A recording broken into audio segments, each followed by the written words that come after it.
What's going on, everybody, and welcome back to the Otaku Room with me, Dom, from the Otaku Room, guys. And today we're talking about episode number 14, or episode 2 of the core of the second core of the season 1. Today's episode, guys, was called "You're Rebelling." I'm self-deprecating. Guys, it is an understatement to say how in love I am with this anime.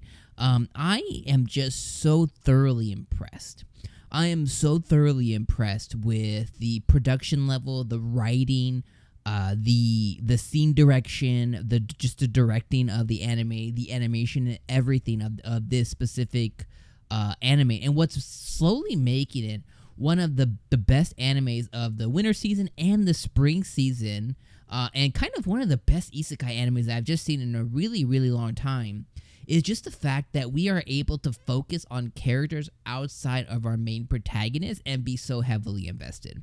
Now, I'm not sure about how you feel while you're watching the anime, kind of how you're invested into it. But this episode, guys, we were so focused on the human side of it. We were so focused on Kumiko's classmates. We were so focused on Yamada-kun or Shun, whatever you want to call him. We were focused on there.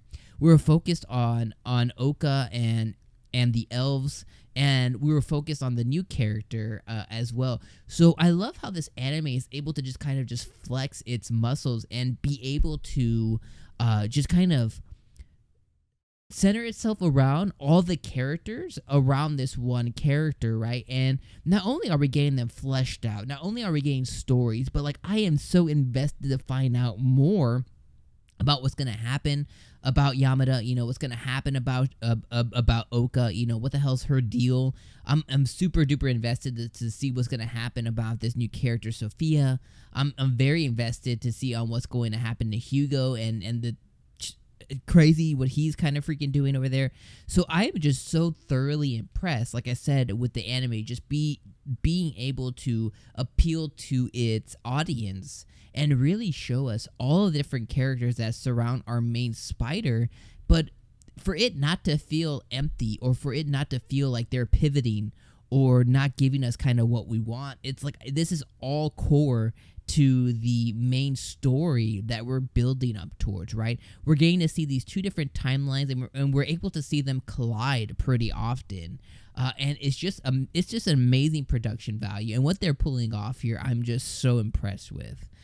Overall, I mean, there's a lot to really unpackage in the episode, guys. I think the first thing that I kind of want to go in and unpackage a little bit is our new character, Sophia, because she is a dime. She is a triple S-class waifu. I'm so happy that she was introduced because, ever since she originally approached Hugo, I wanted to know more about her. My first thoughts were like, is this another variation of Kumiko? Is this another form of her? Is this her spawn, her kin, or something crazy? And it came to find that she's actually a vampire. And, 15 years or 14 or however long it was in the past, Kumiko came across them. So, she was able to save Sophia, which I don't know what her class name was. I don't know what her Japanese name was, but she was able to save Sophia as a baby when her and her carriage were being attacked. And she was able to play the hero spider, which I thought was super freaking hilarious. It was such a hilarious scene that she was able to play the hero spider. I thought that was really funny the way they did that, but she was able to go in and save Sophia as a baby, and Sophia, being a reincarnation, immediately took notice of that. And as we snapped forward in the future, we find out that she's probably working with Kumiko herself, right?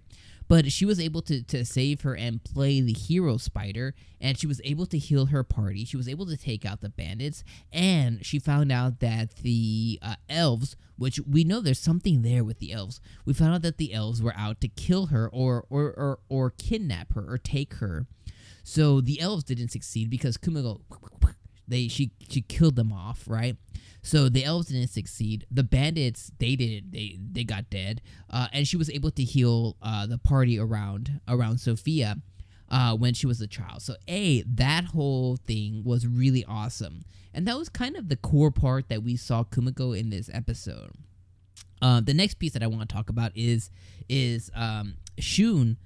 Shun and his older brother Silas, right, as well as Hugo. So they conducted a coup. So last episode we got left off on, you know, Hugo using his brainwashing ability on Sue, on his little sister. You know, put the names. There's so many names to remember, but put in the comments what her name was. But you know, Shun's little sister, he got to put the brainwashing on, and then Katya, I think her name is, which is his best friend. He got to put brainwashing on them too, and then we're like, okay, well, where's this going? Well, it ended up being that Hugo, as well, in conjunction with, or in partnership with Silas, which was Shun's older brother, the one with the bowl cut, which we said he looks like an ass, but B, he looks evil.